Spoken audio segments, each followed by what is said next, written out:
Okay, so today we're going to talk about applying triangle proportionality theorems. So what exactly are we learning? We're going to learn how to use properties of similar triangles to find segment lengths and apply proportionality and triangle and angle bisector theorems. So the triangle proportionality theorem says if a line parallel to one side of a triangle intersects the other two sides, then it divides two sides proportionally.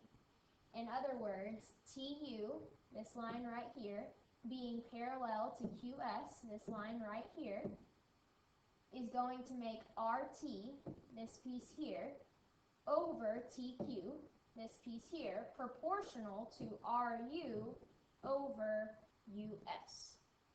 So, example 1 here says to find the length of the segment US. So, it is given to us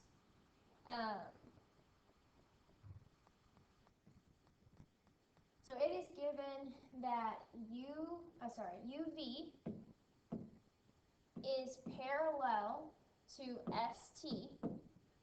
So, that should tell us that the segments RU over US are equal to RV over VT by the triangle proportionality theorem.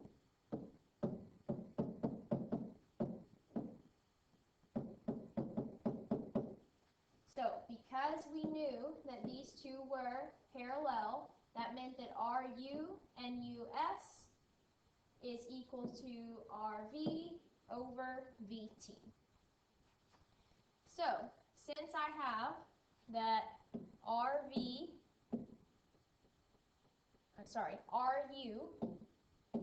over US is equal to RV over VT, all we need to do is substitute in the information that we know. So we know that RU is 14, and US is the part we don't know. So I'm going to make that my variable, is equal to RV, which is 10, over VT, which is 4.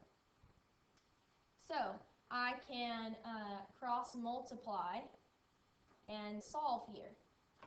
If it's helpful, whenever you're trying to decide what pieces to put into what ratios, just like they said up here that RT was over TQ, you can call this piece A and this piece B. And then RU over US, I'll call this piece C and this piece D. I can then say that A over B equals C over D. So what we had here was A over B equals C over D. So 14 over, I don't know, equals C over D. So now I would just cross multiply and solve. X times 10 is 10x. 14 times 4 is 56. I then divide, and I'm going to get that x, or that missing portion there, is 5.6. Our second theorem is the converse of the triangle proportionality theorem. And this says, if a line divides two sides of a triangle proportionally, then it is parallel to the third side. So in this case, if you can prove that your pieces are proportional, then you automatically will know that you have parallel lines. So my proportional pieces, remember, are this piece over this piece, or A over B, is equal to this piece over this piece, which is C over D. So, in other words, if you know that A over B equals C over D, then you can prove that your lines are parallel. So my lines here are TU would be parallel to QS.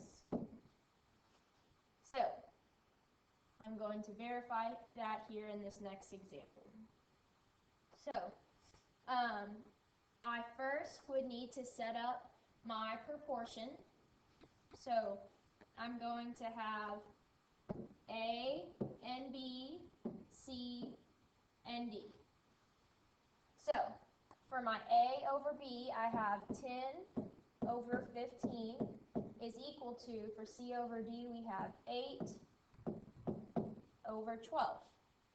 All I need to do is either simplify both of these fractions. 10 over 15 simplifies to 2/3, and 8 over 12 will also simplify to 2/3.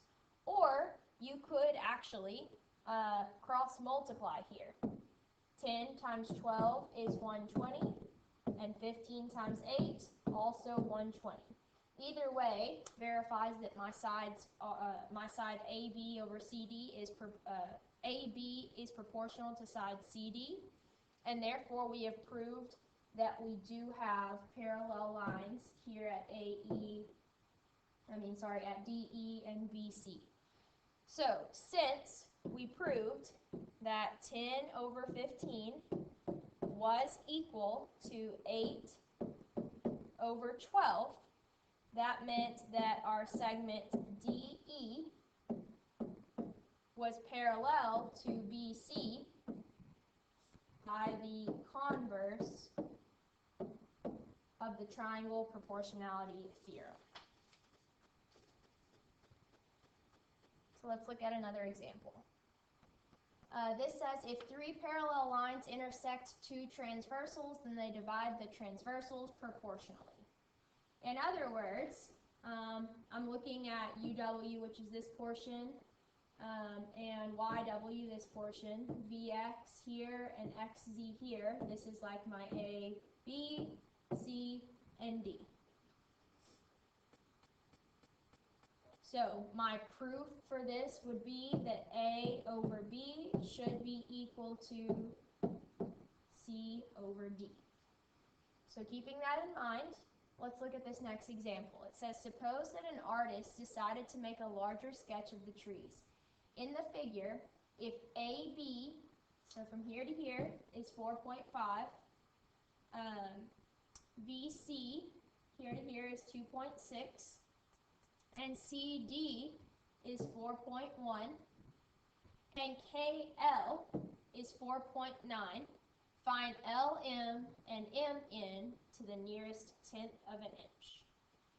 So, I'm going to use this as my A, this is my B, this as my C, and this as my D. So we know the first few pieces. We know that A,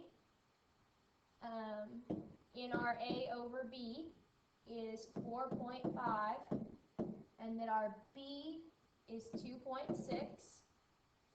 And then for the C over D portion, we know that C is 4.9. We are looking for LM. So I'm going to cross multiply and solve. So I have 4.5 LM is equal to 2.6 times 4.9, which should be 12.74. I divide both sides by 4.5, and I get that LM should be approximately 2.831, repeating, or just 2.8. Now I'm going to do the same thing to find M and N. So MN is this portion here. So I am going to call these portions E and F. So I'm still going to use A, but I'm going to put it over E. I'm still going to use C, but put it over F. Or if you prefer, you can erase your B and D and move them down one section, and it still will be the same thing. So I would have 4.5 over now 4.1 is equal to 4.9 over my missing piece MN. I'm going to cross multiply, and I'll have 4.5 MN is equal to 4.1 times 4.9, which would be 20.09. I divide by 4.5, and I get that missing piece MN is 4.46.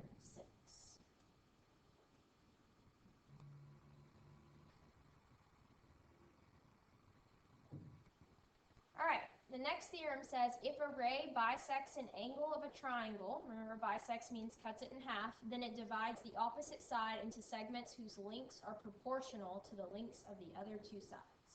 So this bisected this angle, meaning those two angles are congruent. So what they're saying is what it split it into here, and this is now my A and my B, is proportional to the sides of the triangle. So this is C and this is D. So in other words, I now can say A over B equals C over D if my angle has been bisected. So on example 4, they ask us to find PS and SR. Well, I can see that my angle has been bisected. So now this is A and B, and my sides are C and D. And we should have A over B, which is x minus 2 over x plus 5, is equal to C over D, 32 over 40. So I cross multiply 40 times x minus 2 is equal to 32 times x plus 5. When I distribute, I have 40x minus 80 is equal to 32x plus 160. So I subtract my x's and I get 8x. I add 80 and I get 240. Therefore, x is 30. And they asked us to find PS and SR. So PS, which is this segment here, would be 30 minus 2, which is 28, and SR would be this segment here, which is 30 plus 5, which gives us a side length of 35.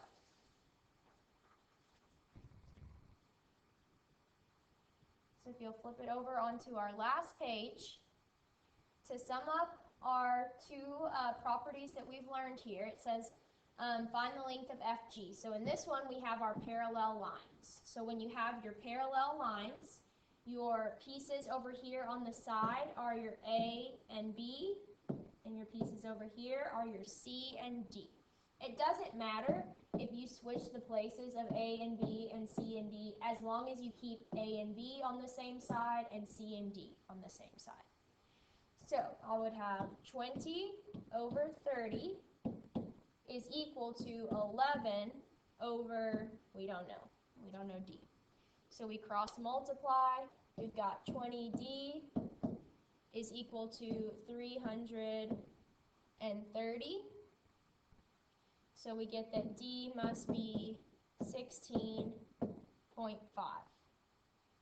They asked us to find the length of FG. So FG, since we already knew F to J was 11, and we now know the remainder of the line is 16.5, we add those two pieces together to get that FG was 27.5.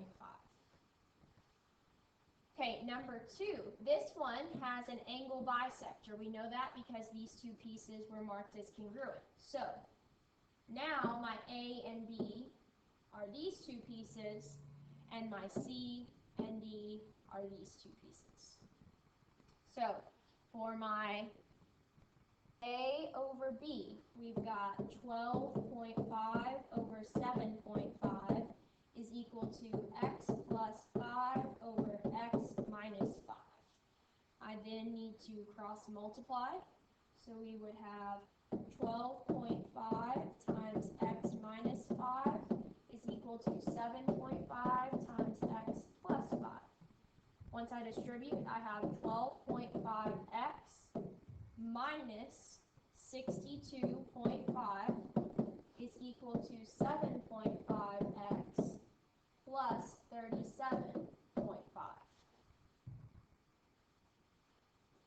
Once I subtract my x's, I have 5x is equal to, I add my 62.5, I get 100. Therefore, x is 20. So my ST is what they asked for. The ST was x minus 5, so for us that would be 20 minus 5, which is 15. And they also asked for SR. Side SR was x plus 5, which we now know x is 20. So 20 plus 5 gives us that SR is 25. Alright, last example. Again, we've got our parallel lines. So because I have my parallel lines, then I've got A and B over here, C and D over here. So I've got 9 over 13.5 is equal to 12 over 18. I'm verifying that my lines are parallel, so I need to make sure that these are proportional. I can cross multiply. 13.5 times 12 is 162, and 9 times 18, also 162. Or you could just simplify your two fractions. They both simplify to 2/3. So since our ratios were proportional, we know that BE is parallel to CD.